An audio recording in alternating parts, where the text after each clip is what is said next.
You're listening to the Co-Creator Network. When you change the way you look at things, the things you look at change. Good afternoon and welcome to Limitless Living Radio, a program dedicated to helping people create and live the best they can, regardless of their age, where they are in life, their personal circumstances, or what they have or they don't have. My name is Judith Albright and my co-host is Barb Adams. We're going to start our show off by telling you a little bit about who we are, what we do, and what our purpose is for creating this program.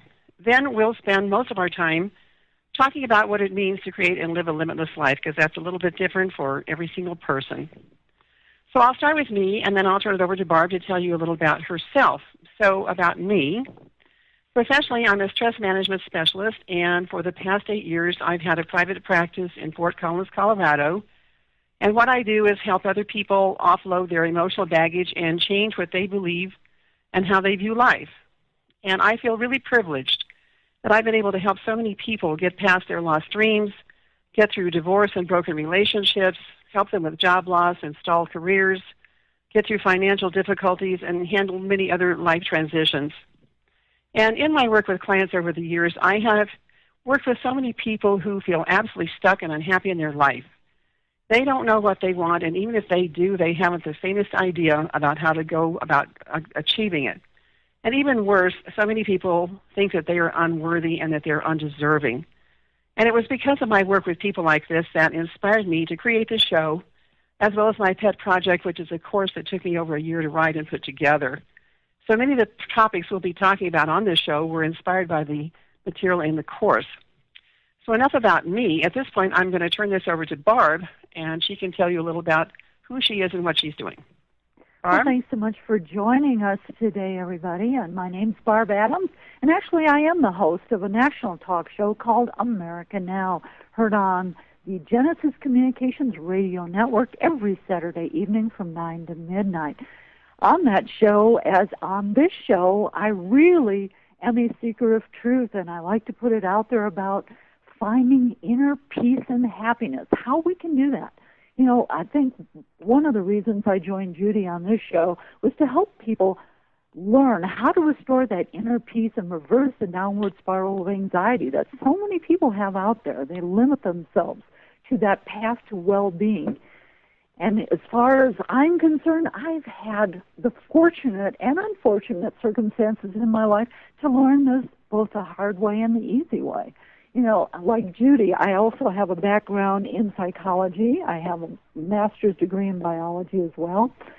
And I've been in the realm of science for many, many years, which actually did not teach me how to learn to live a limitless life. It was through some unfortunate circumstances that I learned to live limitlessly. What do I mean by living limitlessly? It means I'm the master of my own fate. I am the captain of my own soul. I believe William Ernst Henley said that.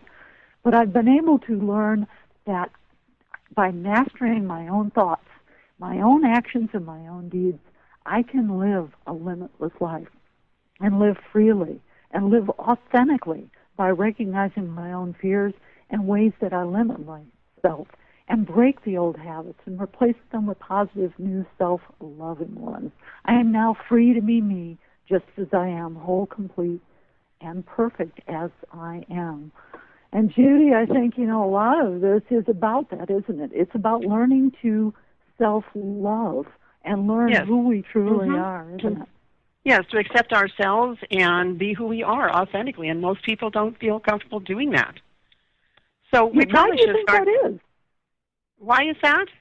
Well, Yeah, we're going to get into that. There's two reasons. We're going to get into the reasons pretty soon about why people are not living the kind of life that they want. And it's, again, you know, it's an inside job. So let's talk about what we mean about a limitless life. I mean, everybody's going to have their own different idea about what that really is. So we probably should talk first about what it isn't, because if you ask somebody what a limitless life means, they're likely to tell you about the Kardashians or somebody in Hollywood or J-Lo or all these people in athletics who have all these millions of dollars, and they tend to think that it has to do with yachts and diamond rings and big houses, 10,000 square foot houses, and this kind of thing. And so most people identify with what it isn't, which it isn't about money. It's not about power or status or possessions or who you know, or worse yet, even fixing others or manipulating or controlling somebody. So it's none of the above. And if it were, I don't think we would have such dysfunction, amongst people who have a lot of money, because we tend to think that money is the answer to everything. And if that were the case, I think people who have a lot of it would be living better. But some people do, Judy, I think, in the same vein, they that do. if you're truly living freely and being authentic and loving yourself, you can attract all that to you. You can have exactly what you want. Exactly. But when we look at all the dysfunction, with people with money, I mean, look at all the divorces and the lawsuits and all the things that go on amongst people who have a lot of money. You think, well, that obviously isn't the whole picture. But yes, you can have a lot of money and be just as happy as a clam. But it really boils down to two things. If you're going to have a limitless life, there's two things that's critical. First of all is an attitude and a choice. Because it's about changing your basic attitude and how you view your life, and then making a conscious choice about how you're going to live in a not very perfect world. Yeah. And those are things we can't change. That perfect world. We can't change others. We can't change the world, but we can change our thoughts. We can. And, we are just bombarded with negativity. I mean, everything you pick up, TV, movies, everything else, we're just surrounded by negativity. And we can't do anything about that. We can't do anything about the political infighting or the war in Afghanistan or anything else. Or, all we hear about are horrible crimes and human depravity. And we can't change any of that, but we still have choices. And that choice is how we choose to live our lives in spite of all of it. I think importantly, too, Judy, that people need to realize that they are creating their own reality. They are. People don't understand that by your own thoughts, words, and actions, you're creating everything in your life, basically. Yes, we are. You get to control all of this. And it doesn't matter what happens out there in the world. That whether, it's the war in Afghanistan, as you say, or something terrible, even happening in your own personal life. Because I know each and every one of us, we've all had these situations where we have unfortunate, terrible things happen. But we do. But you get to choose how you react to it. That's makes all the difference. And it's how you choose to look at life. We can either wallow in negativity, or we can make a different choice, and we can do the proverbial looking at the glass half full or half empty. It's a choice, and people say, well, I don't have a choice. Well, of course we have a choice. As long as we're living and conscious, we still have choices. Mm-hmm. And so many people really don't realize that at whichever level they're working at, conscious or otherwise, if they turn their power over, if they're giving it away, they're not going to be able to, no matter how much they wish it for themselves, live a limitless life. They've already limited that life for themselves. And what's really important is that we're living the life that we want and not one that somebody else picks out for us. Yeah. I'm always amused and amazed by people who say, well, my kid has to grow up to be a lawyer or a doctor or a this or a that, and the kid doesn't want to. And there's all sorts of problems there because there's it can cause split in families over this because the parents' expectations are something other than what the child wants. And we see this in all sorts of things about where we are forced into living a life that somebody else chose for us and then feeling trapped. And that's where my clients were, is that they feel trapped with no way out. Yeah. And many people, too, don't realize that to live a limitless life, you really need to just give yourself permission to be you. And dream your own dreams, not live those of someone else. Right. Well, over the years of working with my clients, I have discovered that there are 3 basic reasons why we don't live the life we want. And I think we should talk about each one of these things individually. I will talk about these and say what they are, and then we'll talk about them. The first one is knowing what you want. The second one is believing you can achieve it. And thirdly, allowing yourself to have it. And there's all kinds of reasons why we won't allow ourselves to have it, and we'll get to that in a minute. But the first obstacle is knowing what you want. People tend to know more about what they don't want than what they do. If you were to ask them about that, if you said, well, what do you think, what do you want? And people would say, well, I want a vacation in Hawaii. I want a new car. I want to live in a different neighborhood. I want to move to the coast, But they'll readily tell you what they don't want more than about what they do because, they may give you specific things, but beyond that, they're pretty vague. But they can really tell you what they don't want. They don't want to be poor. They don't want to be sick. They don't want to live in this neighborhood or this town or have the job they have and so on and so forth. And so they focus on what they don't want, and so it's hard to have room to think about what you do. So yeah, I would agree with you on that one. What you focus on, you're going to get more well, of. exactly. And if you don't know what you want, you sure aren't going to get it. So how can you create a limitless life if you don't know what that is or what it looks like? It's like trying to buy an airline ticket. The first thing they ask you when you're buying an airline ticket is, where are you going? What's your destination? And if you don't know what that is, you surely aren't going to buy a ticket, and you aren't going to get there either.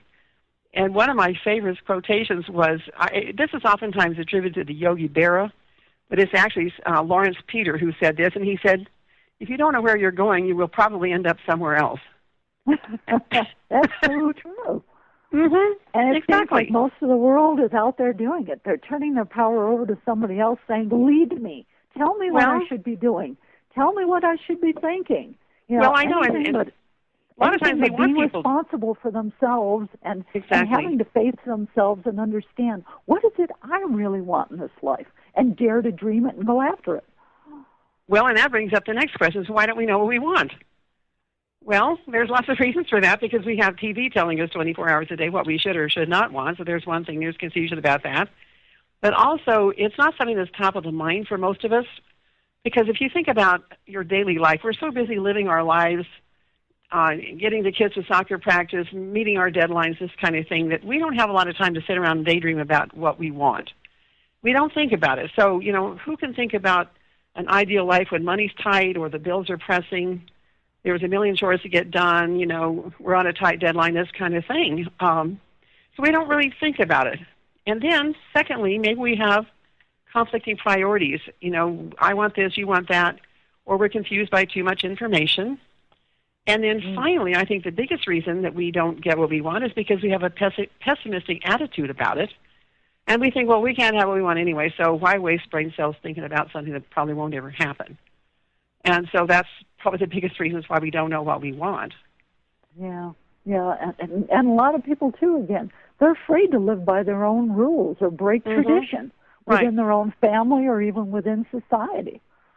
Well, and I may be worried about what other people will think. That's always a big thing, too. It's like, well, if I really live the way I want and create the life I want, you know, somebody's not going to be happy with me, my friends aren't going to like me, I won't fit in anymore, you know, all these things. With EFT, we call those tail enders, and with Psych-K, we call that secondary gains. And it is that when, yes, you say, I really want to do something, but, and it's a big yes, but here. And so we don't do it because the yes, but is more important than whatever it is we say we want. Yeah, there's that fear. Judy, how much does fear of success play into this, too? Because I think a lot of people are just as afraid of success as they are of failure. Yes, they are. And it's amazing to see why people are afraid of success. They're afraid to do what they want because if they're successful, they have to be visible, and they feel like they could be a target, or, again, it's like it's lonely up there, and what if I don't fit in anymore, and what if my friends don't like me, and, you know, who might be jealous and cut off the relationship with me if I get what I want. So there's all those reasons as well. So, yes, and unfortunately, we have to move past all those, and that's a hard thing to do sometimes, to let go of sometimes even the people in our lives that aren't going to agree with us when we want to be who we are. I know, and sometimes, unfortunately, it comes down to a choice between friends and family and living your life, and that's a tough call because nobody wants to have to make that decision. Yeah, that's another one of those. That's the conflicting priorities, isn't it? Then the conflicting priorities. You know, I want this. My family wants that. You know, who wins here? And what happens is if you cave in, you've given away your power, and then you spend a life feeling resentful and diminished and unhappy, which then leads to stress, and we all know how stress can affect our health. Yeah, exactly. So it's a vicious circle. And again, go ahead. Oh, I was going to say, you know, again, this is the breaking, when I mentioned breaking with tradition, because in society there are certain, quote, norms that we are all supposed to be following. You know, we're all brought up. We should go to college and get certain qualifications, get that great job, do the 9-to-5 job, and work your way up the career ladder so that when the time comes we can retire, spend our last few years doing the things then we really enjoy. Well, we're doing it backwards. We should be living our life from our passions so that we're always doing the things we really enjoy. In a limitless life, you're going to flip that, and you're going to have to break with the tradition, and that includes breaking sometimes traditions with family, friends, and society. That's right. And if we don't know what we want anyway, oh well, we're not going to get there. Especially when we don't know what we want. That's why it's so easy for most people just to follow the conventional way of doing it. Tell me what to do. I'm just going to follow the norm out there. And then they're miserable because they're not living their true passion. They're not living their purpose. Their life is not living with purpose. They're not living it that way. We could have a whole show just on herd behavior and how people just follow, because it's so much easier to accept what's accepted than it is to figure that out for yourself or go against the grain, worse yet, Yeah, and we will do that, I'm sure. We do. We're easily influenced by other people because it's hard to stick up for yourself and stand out there, because everybody in the world wants to squash you down. The world's full of naysayers. Mm-hmm. And so, it's hard to give yourself permission because most people don't even, not only do they not know what they want, they don't even know who they are, do they? Well, that's the thing. And then that brings us to our second obstacle, is about why don't we get what we want? Because we believe we can't have it or we can't achieve it. It's back to our belief system. And so, if we're struggling just to get through our daily life, it's difficult to imagine that we could ever have or achieve anything we want, or even to think that if life will eventually get better. That's that trap business. But if we stay stuck in that kind of thinking, we're just going to get more of it. And if we believe that, that's exactly what happens. And that gets us to that whole point about we are what we believe. And, we don't have to just say that. I mean, there's been research about that particular subject. And the power of the subconscious mind is an amazing thing. And the more I work with it, the more in awe of it I am and the power that it has. And there's a lot of research about the subconscious mind and how it works. And several years ago, neuroscientists at Stanford and MIT and other academic institutions determined that the human mind is like an iceberg, that only 5 to 10% of it is visible over the water, and then the other 90% is completely hidden beneath the surface. And just like that, our human mind is comprised of two parts: the conscious mind that we walk around in every day and balance our checkbook and drive our car, and the subconscious mind that's hidden. And the mind that we walk around in every day and live is maybe 5 to 10% of our total cognitive activity. And the other 90% of it is beyond our conscious awareness. And, I like to call it having boxes in your basement. We all have boxes in our basement, but we might not know what's in those boxes. And it's the subconscious mind that really controls our activity. We think we're in control. We really are not. Because the subconscious mind, which is walled off from us literally, is the far more powerful of the two. I don't know where I got these statistics, but somebody said, maybe it was Bruce Lipton, but the conscious mind has a processing capability of 2,000 bits of information per second, and the subconscious can process 4 billion bits per second. So the question is, which mind do you want to use? Mm-hmm. Because when there's a conflict between your conscious and your subconscious minds, the subconscious always wins.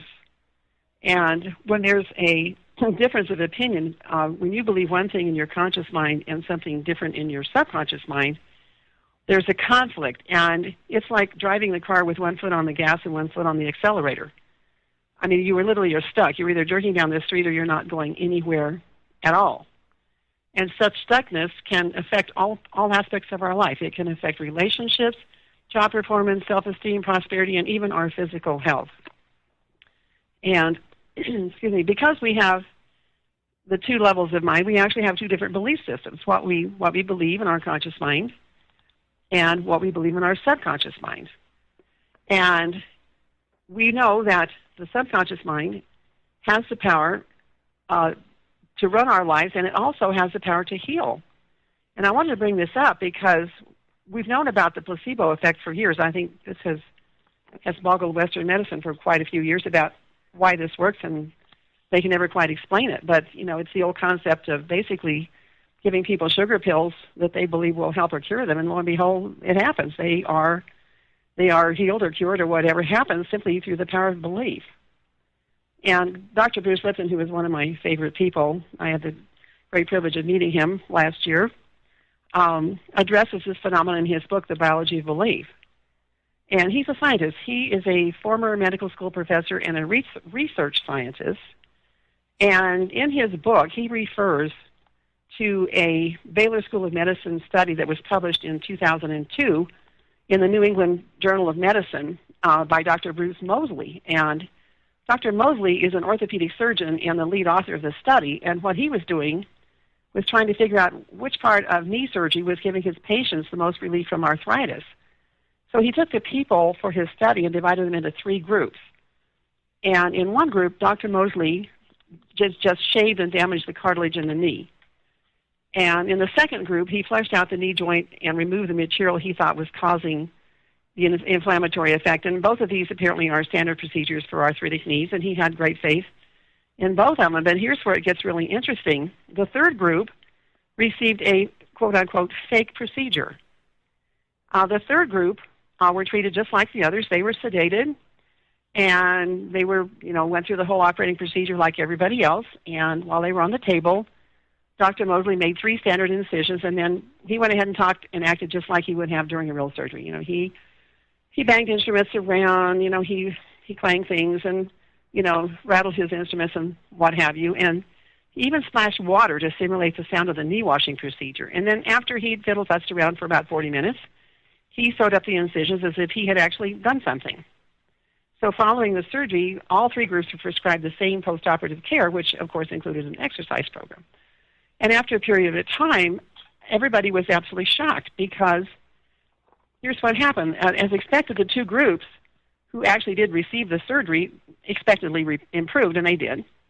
But what was so unexpected and surprising was that the placebo group who received the fake surgery improved just as much as the other 2 groups. And the doctor and his colleagues were absolutely stunned. And I guess a local TV news program picked up this story and shot camera footage of the placebo group walking and playing basketball and doing all kinds of things that they'd reported they could not do before their so-called surgery. And so there have been other studies as well. Apparently, doctors have found out that the placebo effect is really powerful in treating other diseases as well, to include asthma and Parkinson's disease. And apparently, placebos are more commonly being used to treat depression. And in fact, in 1998, Dr. Walter Brown of the Brown University School of Medicine proposed that placebo pills be used as the first line of treatment for patients, with mild or moderate depression. So that brings up an interesting thing: is if the mind can be this powerful on physical issues, what kind of number can we do on ourselves mentally with it? Well, I think you and I know what we can do. And again, it's all about what you're talking about. We can instantly heal. We can do everything. We are that powerful. It's about changing the mind, is what you're talking about. It's really about changing the mind and learning that self-mastery to be able to change the mind, break those old habits of being ourselves, that we've learned so many times from others. Because I think many people, Judy, are weakened by the influence of others, especially, whether it be the messages we get from parents, teachers, clergy, peers, the media, and any other manipulative powers that hold sway and weigh us down. We get trapped in those webs of confusion and fear, by other people's prevailing attitudes. And those we things, don't believe. Those habits, those patterns and belief systems, they hold us in bondage. And we get lost sometimes in that jungle and never find the way out. But it's really not that difficult, when you really think about it. If you just start doing this and make it a habit, you can live that limitless life very quickly.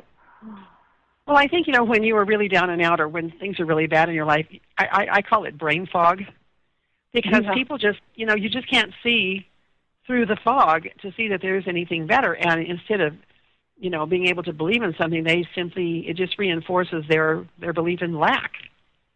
And we see this all the time with street people. I mean, they get there, maybe not through any fault of their own, but they start believing that they can't get out of it. And that's one of the things about poverty in particular is believing that there's not enough to go around, and that that you can't do any better, and this is just how it is. And once you accept that, well, then you're stuck with it. And that poverty attitude can be not only about money; it can be about many other aspects in our life. Exactly. And there's what I call a poverty mentality, and I think Zig Ziglar was the very first person who talked about poverty mentality. But it's a reality. I mean, it's again, how you look at life. It's either that glass is half full or half empty. And when you've got a poverty mentality, you're believing that there's not enough to go around, that money's hard to come by, times are hard. I mean, think of all the stuff that we were told about when we were kids, because we're all children and grandchildren of Depression-era parents and grandparents. And that attitude has come down to us and unfortunately has stayed with us. And that same attitude has been with us for thousands of years also, about this concept that it's more spiritual and more virtuous to be poor than it is to have money. And people tend to put negative connotations on money. There's beliefs out there that money people, that people who have money are not spiritual, or that they are dishonest, and that they're cheats, and that they're unkind and uncaring. And all of these are nothing more than beliefs. But if we buy into that and we believe it, then that's what is in our life. Yeah, again, the key words being whatever we buy into and believe, that's our life. Well, exactly right. And if you don't know what you believe, because people say, "Well, I don't know what I believe," well, take a look at your life. Yeah, you can there it is. Yes, there it is. Do you have enough money? Is money always a problem for you? Are you struggling to pay bills from one month to the next? Are you prepared for emergencies? What happens with your jobs? I mean, do you always get the same job no matter where you work? It's always the same job, the same boss. What about health. Relationships? Yeah, what about your health? It's going to affect your health. It affects everything. And it's lifetime patterns, and our lifetime patterns are based on what we believe. You know, and it's a perpetuating thing, and it's what we learn, unfortunately, in our birth families. And from 0 to 6, that's where we get most of our programming, because in that time frame, we are like little sponges. We are simply doing nothing but downloading. And when we're young like that, we simply don't have any ability to determine what's fact or fiction, and we're just buying it all as fact. And then we find out that it isn't fact when we grow up and find out that our lives are not functioning so well. And it's at that point we have to look at our beliefs about this and what our worldview is, and that's usually the answer. So if we don't know what we believe, we just take a look at our life. If our life isn't working, why not? You were talking about that sponge syndrome, what I like to call the psychic sponge syndrome, where we have an oversensitivity to the mental atmosphere. And unfortunately, most of that is usually that energy field that's part of the lower levels of mind, not to our higher self. Exactly. Which we truly are. Mm-hmm. Mm-hmm. Yeah, and most people don't understand that they can be free to be themselves, and that just as they are whole, complete, and perfect. Mm-hmm. But from little on, as you're talking about, we take this psychic sponge syndrome, and we're just sucking this stuff up from everybody else who tells us, "Oh, you can't do that. You're never going to be that. Oh, why are you even thinking that way?" You know, we can't be those beautiful human beings that we are here to do. We're not here. You know, we become something other than we are. And I know. So unfortunate, Judy, because most people get lost right then and there, and for the rest of their lives, they're struggling to find out just even who they truly are, as you say, and what they believe, what they want to be. And they don't believe that there's ever anything different. Yeah. You know. Yeah, they just accept this. And that brings us to obstacle 3 about why we don't create the life we want, and that is allowing ourselves to receive it. Because no matter how much work we do, or to what degree we're willing to change and take a look at ourselves, if in the end we're unable to allow ourselves to receive, we're never going to have what we want. Because we were really programmed to give. Weren't we just programmed as kids so that weren't we taught that it was far more blessed to give than to receive? And weren't we just told that we had to do for others even at the sacrifice of ourselves? Oh, yeah, there we go. Sacrifice yourself. Sacrifice yourself. And, you know, the cost is great. It's huge. I've seen that over the years so many times about the belief that I have to meet everyone else's expectations at the expense of myself. That is a very prevalent belief. Yeah. And so when we have that belief, we think that it's selfish to want anything for ourselves. We're not supposed to have things for ourselves, apparently. We're supposed to just be consummate givers. And we find it really easy to give. We're really good at giving. But if we're really honest, how many of us are really comfortable receiving? I mean, how many times have you said, or I said, or somebody has said, "Oh, you didn't need to do that," or "Oh, shucks, that really didn't amount to anything." And yet the greatest gift you can give someone else is just to say thank you. But people can't say that, or somebody gives you a compliment and you say, oh, what, this old thing? It's so easy to, to denigrate ourselves. This whole beating oneself up, it all boils down to never having learned to love ourselves, never understanding our own self-worth. And that's what this whole thing is. We need first to learn that we are worthy of anything and everything we desire in our life. Exactly. And we have to allow ourselves to receive these things like you're talking about. But it's so hard because giving to yourself seems like it's very difficult for some reason. Well, exactly. And yet, how are we ever going to have a different life if we aren't ready or unwilling to receive it? Yeah. And yet, we have to think that giving and receiving are really two parts of a whole, and we need to change our whole attitude about this, because I heard a speaker say this one time, and it really stuck with me, and that was that we can compare giving and receiving to breathing in and out. One absolutely cannot happen without the other. If we only breathe out, we're going to run out of oxygen. If we only breathe in, we're still going to run out of oxygen because our lungs are filled with air and can't take in any more. So either way, the results are not going to be good because we're going to suffocate. So if we're to sustain things, one thing has to follow the other. And if you think about this way too, if we won't allow ourselves to receive, isn't it more selfish because we are depriving someone else of the opportunity to give to us? Exactly. Mm-hmm. Right. That's what it is, exactly. And yet people don't really, truly understand that. In order to truly give, one must learn to equally receive. Well, exactly. You can't just breathe in or breathe out because you'll fall over. Well, you'll fall over. So do you talk about this? You've written a course, Judy. I have, yes. And in this course, you talk about all of this, don't you? Well, I actually have 3 courses. My big course is called Taking Control, How to Overcome Limitations and Create a Limitless Life. But out of that, because of all these people with these specific issues, I have what I call mini courses, and one of them is called Prosperity. Are you blocking yours? And it's examining all of these negative beliefs we have about money and, things. And the other one is called When Will I Be Good Enough? Because one of the biggest reasons why people can't receive is because they believe that they're not good enough. I think half the planet believes that. I really do. Because I've seen it practically with everybody I've ever worked with. And so it follows that if we're not good enough, then obviously we must be also unworthy and undeserving. And so that's the biggest reason. But there are some other reasons here also about why people can't receive. And a lot of it is about guilt. A lot of people feel that it's wrong to have more than someone else. That if you take more than your share, then you're depriving somebody else of something. And so if we allow ourselves to have something we want, then we feel guilty about it because somebody else must be deprived. And then there's this whole belief that poverty is more spiritual or virtuous than wealth. Well, that comes from things we heard our parents and friends and other people say about wealthy people when we were kids. We've all heard the term filthy rich or what's the other things we've heard about that? Stinking rich, all these kinds of things. And so our subconscious mind says, well, geez, you don't want to be stinking or filthy, so we're not going to let you have any money. And then a big obstacle about receiving is that there's fear that others will be jealous or unaccepting or rejecting of us.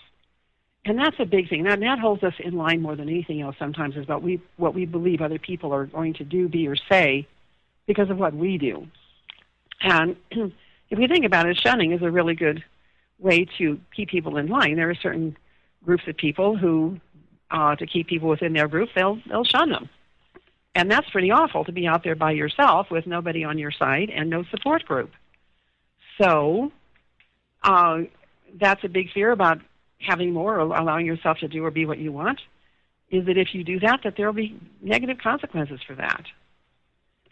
And then we go on to this belief that we have to live the life that somebody else creates for us or demands of us. And I think to some degree or the other we're all guilty of that because, we learn as children to meet our parents' expectations, whatever they might be.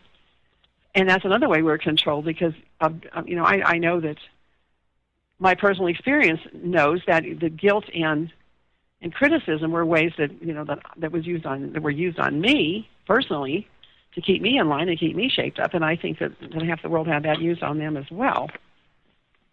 So, you're talking about all this, Judy, and I'm sitting here listening to it, and no wonder people feel trapped in their lives. No kidding, right? You go back to, especially like the belief that poverty is more spiritual or virtuous than wealth. Yeah, you don't want to be, as you said, filthy rich or, whatever. No. But at the same time, we're taught from little on that, you need to go to school, you need to do this, you need to do that, so you can get the job and get all that wealth. Now, wait a minute, which is it? Am I supposed to live the virtuous spiritual life? Or am I supposed and not have the money, and yet at the same time, I'm being told by society, my parents, my peers, that I'm supposed to go out and try to earn as much money as possible. So which way is it? No wonder people are confused in a spiral, constantly exactly. And anxious. And I read somewhere where poor people spend all their time even though they may think poorly of people with money, they spend all their time trying to be one of them. It's like, yeah, that's what you're talking about. Most people do try to emulate those that have lots of money. And envy, they get caught up in all the wrong negative emotions about this.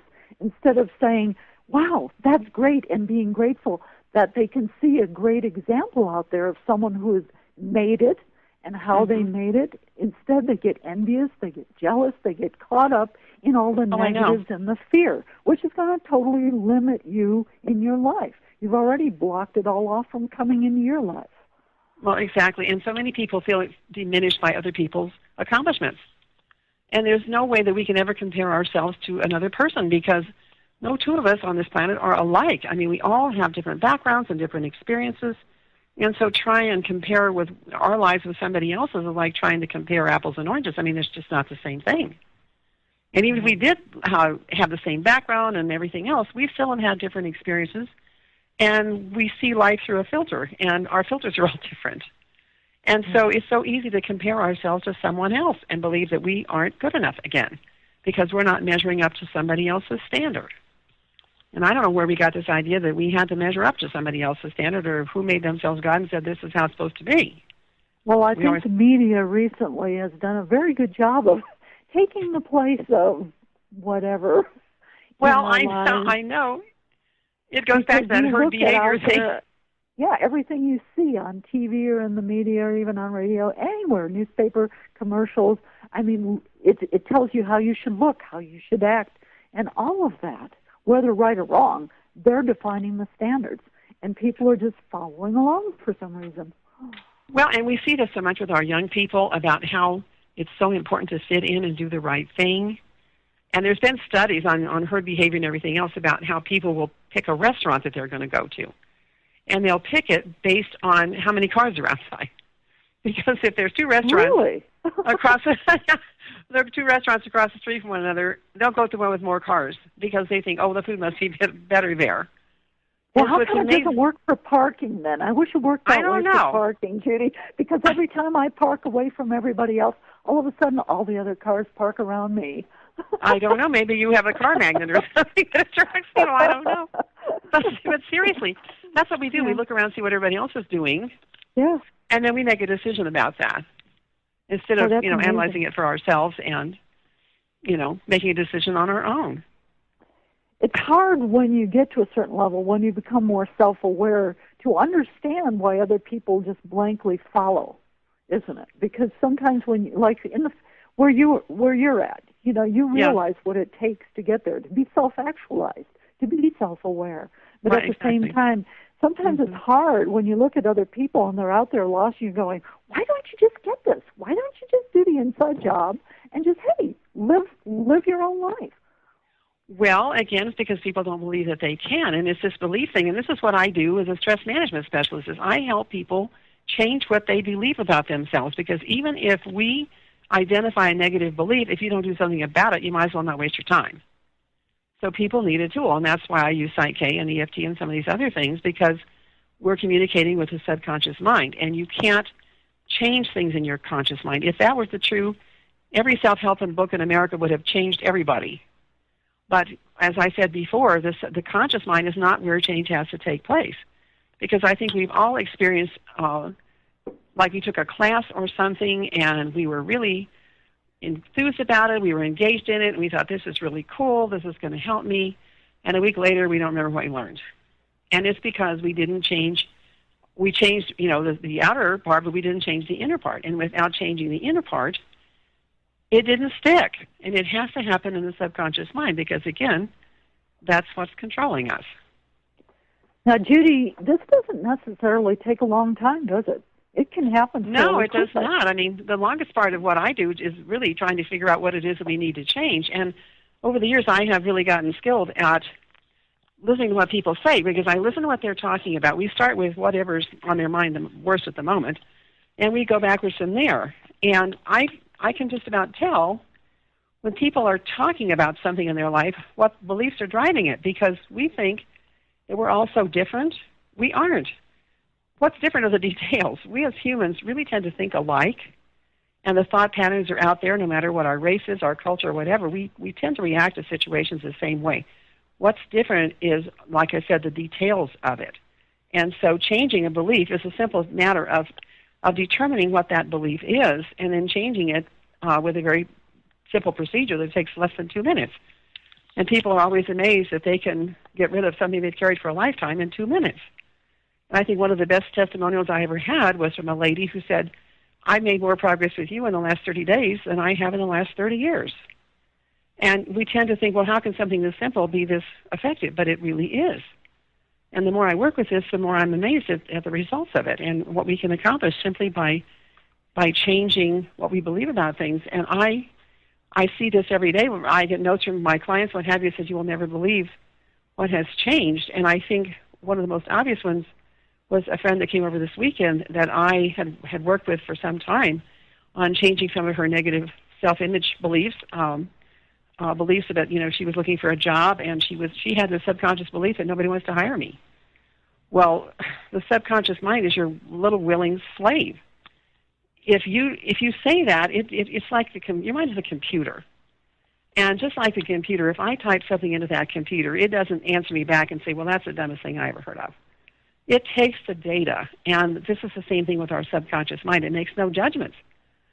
It takes everything as literal, and the subconscious mind doesn't know the difference between imagination and reality. So if you can imagine it, it can be a reality. And so anyway, my friend was feeling very bad about not being able to find a job, and she has a job interview coming up. And so we spent some time identifying any negative beliefs that she had about that, such as nobody wants to hire me, or I'm not good enough, or there's no good jobs out there for me. These things all really hold you back, and it's really easy to change them. Judy, how much of our time, though, is spent in trying to avoid fear and sadness and anxiety? Doesn't that pretty much preoccupy most people's minds these days? Yes. Mm-hmm. Right. That we were reactive more than proactive because we want to avoid pain and discomfort in our life. So, yes, we very much live from fear-based responses. And that, again, keeps us stuck because we're afraid to stick our neck out. That's, again, fear of failure. We've talked about fear of success. The fear of failure is in anybody who's been out there and stomped down becomes conditioned to not want to try something again because look what happened last time. Yeah. And so many people, too, Judy, are so afraid to face themselves. It's got to face, part of this learning to do this and love oneself and overcome all these, it takes courage. You have to face your own fears. It's both very liberating to get to that limitless life you want. It is. You can be liberated, but you have to face your own fears. You have to recognize them, acknowledge them, and face them. And exactly. And it's really hard for somebody who has come out of an abusive background, which I never intended to specialize in that, but that's sort of what has happened, that I deal with a lot of people who have very limiting views about themselves because they did come out of a really dreadful childhood, in an early beginning. And we have to get past that, or they're never going to be any different in life than they are. So yeah, and it's not about actually forgetting about those situations, is it? It's more about learning to just acknowledge it and say, I am better than this. I am not this. This is not happening to me right now. I was not responsible for what happened to me in my life, but I am responsible for what's happening to me right now and what's going to happen for me for the presentable and foreseeable future. But unfortunately, what's happening right now is very much influenced by what happened to us before, because it's our conditioned response. Our mind is a computer again, and when we're faced with a situation, our little computer brain is, clicking through there saying, let's see what's the truth about this, and it comes across your belief, and it says, oh, okay, this is how I'm supposed to behave, and that's how you respond. And then, again, sometimes we're just perpetuating, the same self-limiting cycle, because that's how we're programmed. And so it's so important to get into that subconscious mind and root out those negative beliefs. Otherwise, nothing's ever going to change. Yeah, I agree with you on that one, because that subconscious is all-powerful. We generally react to things. We just do it. It's habit. Well, we do. We spend most of our break those habits. Well, we spend most of our life in reactionary mode for, again, like what you said, because of fear. We wait for something to happen, and then we react. And we don't, take initiative or get out there because, for two reasons: fear of success, fear of failure. And for that reason, we don't even dare dream big, let alone dream at all sometimes, because of the fear. What are people going to think of me? The fear of this may not happen, or I know it won't happen, or whatever. And we're reinforcing that subconscious at that point, aren't we? Well, yes, and what is, I read somewhere, I don't know where I read all these things, My mind is a sponge, too. I pick up all sorts of stuff. But somewhere I read that 90% of what we worry about never happens anyway. I don't know if that's true or false, but I read that. And I think that's probably to some respect true. Because we tend to catastrophize. I mean, I've done it myself. I'm sure you have too. Oh, yeah. Is it something happens and you think, oh my gosh, the sky is falling, and we run outside and wait for it to happen, and then it never does. And so I really think that anticipating something is worse than the doing of it, because once we get into it, we say, oh, well, this isn't so bad. Then our courage is soaked a little bit, and we're encouraged to go on. But if you don't ever try anything at all, then you're never going to get anything different. And so, living a limitless life means taking risks and being willing to do something different, because that definition of insanity is doing what you've always done and expecting something different to happen is a self-fulfilling prophecy. And so yes, it is. Unfortunately, it is. I know, exactly. Yeah. So, yeah. And as we make these changes, as we break the old habits of being ourselves and break those old negative habits of the way we think and being in fear and sadness or anxiety, the more you do it, the easier it gets. Well, exactly, because keep perpetuating. You're reprogramming your own internal mind, your subconscious. Your computer changes within you. You're reprogramming your own code. And that's what happens when we change these beliefs. It's not like somebody just hits you over the head with a hammer and says, okay, now you're fixed. That's not how it happens. It's usually very, very subtle. That once we do these balances, we find that maybe other people notice changes in us before we ourselves do. But typically what happens is we find ourselves reacting in a different way, that maybe something that would really have rung our chimes before no longer is a big deal. Or we find ourselves doing something that's not typical of us, and we stop doing something that is. And so these changes are really subtle. And back to my friend that I was talking about, we were dealing with this job thing. Another person was with us, and that person said, I can't believe this is the same person because she's different. And I said, yes. And the only thing that we have done was all this mind work on belief systems. And she is different. And I can't tell you how specifically, except that the energy is different, the demeanor is different, the whole outlook and the whole attitude is different. And that's what this whole thing is about, is changing it so that it is. And once we are believing better about ourselves, things start happening that improve our lives, because it's a law of attraction all over again. You believe what you are, and you get what you believe. Yeah, truly. And once you really become your own best friend and have that state of grace that you're now living in, it's amazing. You will attract to you exactly what you want, and it'll happen more quickly than you ever probably dreamed possible in your previous state, where you were living in fear and limitations. Well, and it's about how we react to things. Like one of the most eloquent examples of this I can think of was that several years ago I had a lady who was referred to me who was very, very angry. And she was about to lose her job because her coworkers thought that she was really unpleasant and difficult to get along with. And they literally told her, if you don't straighten up and change your attitude about things, you're going to get fired. And they had written her up and everything, and so she was referred to me. And we had to address all this anger. Well, in that particular case, I used two tools. I used Psych-K and I used the emotion code. Because the emotion code is something different. It addresses things that are trapped within our body, whereas Psych-K works on the subconscious mind. But we found out, that she had had a tough childhood, and there was a lot of negative belief about herself. And as a child, she was never allowed to express her opinion or even to be visible, and she had stuffed all of that stuff. And there was a simmering anger that had built up over the years, which in turn had trapped her emotions. And so it took me almost a whole summer working with this because there was so much there. This isn't typical of most people, but in this particular case it was. And the most amazing thing happened is that after I'd worked with her for quite a long time, about 2 weeks after our last session, she called me one day and she said, "You'll never guess what happened." And I said, "What?" And she said that she had just had her performance evaluation and her annual review, and her supervisor had said to her, "I've never seen such a change in a person, that you have turned around 180 from where you were a few months ago." And the bottom line was that they were not only not going to fire her, they took her off notice, and they were going to give her a promotion. And she said, "My whole office works differently with me. Everybody treats me differently."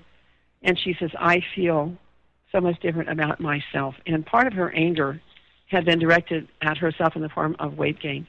And she was quite overweight, and that was something else that happens. And when she got rid of all that anger and all this belief that she needed to punish herself, her weight started dropping. So there's some interesting ramifications to changing your belief system that are not so apparent. Yeah, you get to change everything about yourself you don't want anymore. And you get to be you. You get to live authentically and be the person you want to be. Isn't that really what it should be all about? And isn't it all worth it to do this work for yourself, to do the inside job? I think so. I know so. Because I think like you and most other people, I was lost for a long time. I felt like the whole world, I was the victim. The whole world was out to get me, and my marriage ended. Everything was going wrong. I became quite ill, and at that point, I had a choice: was I going to live or was I going to die? Right. And I chose to live, but at that point, I also realized that it was my choice. It was that epiphany moment that I had a choice to make here, and I chose to live. And now, how was I going to live? Well, I decided I was going to live the life I wanted to live. I was going to choose the life I wanted to live. Huge difference when you make that choice. And people, as you do make these choices, like you're saying, Judy, working with these people, people notice the difference. Your energy's different. Your gifts. Yeah, and people like the results. And they may not be able to put their finger on how someone else is different. They just know that the person is different. And I saw this definitely over the weekend, that my friend was different. And I thought, yay, because I want her to be successful in this job interview.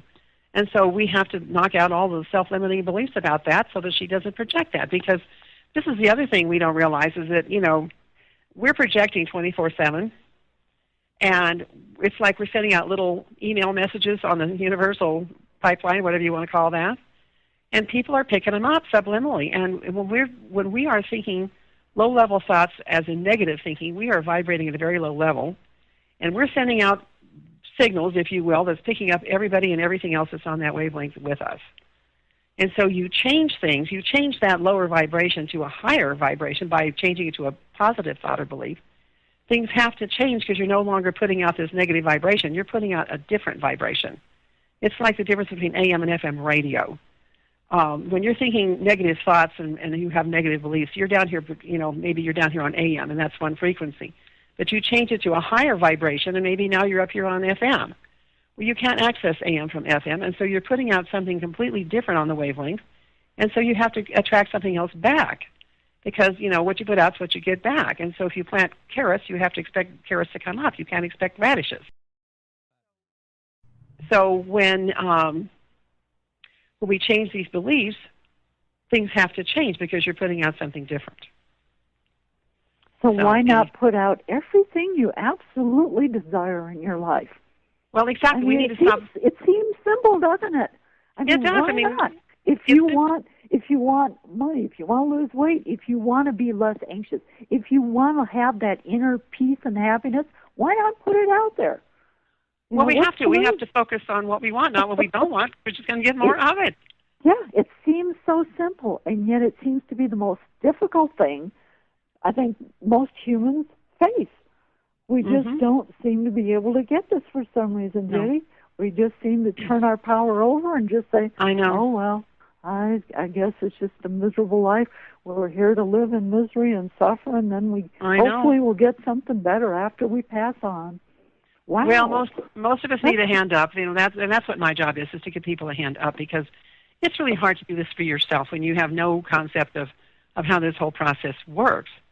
And so if anybody wants to know about me and my work, they can go to my websites. I have 3 websites, but my Limitless Living website is limitlessliving.org, and I have a weekly blog at limitlesslivingtoday.com, and so I would invite people to go to those websites, and they can read more about me and what I do. And if they're interested in what I do in my private practice, that website is stressfreewitheft.com. So before we leave today, I would like to leave people with a question, and that is, where will you be a year from now? Are you ready to start taking steps towards living the life you've always dreamed about, or will you just be a year older and doing the same thing? It's an attitude and a choice. So, Barb, do you want to tell us a little bit about what you do, and then we will end our show for today?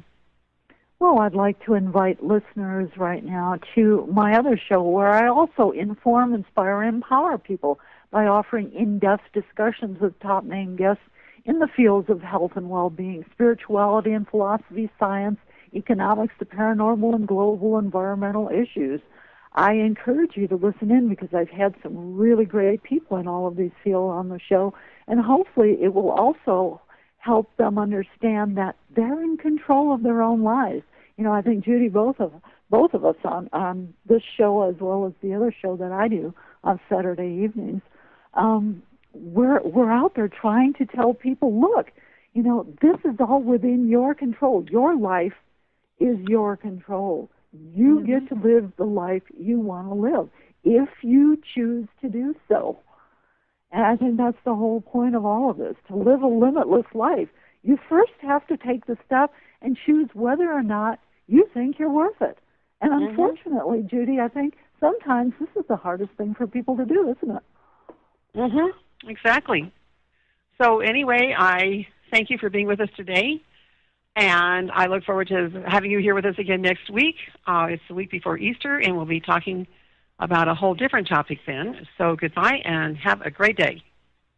All right, and thanks again as well, and be sure to tune in not only to this show, and you can catch my show. It's called America Now at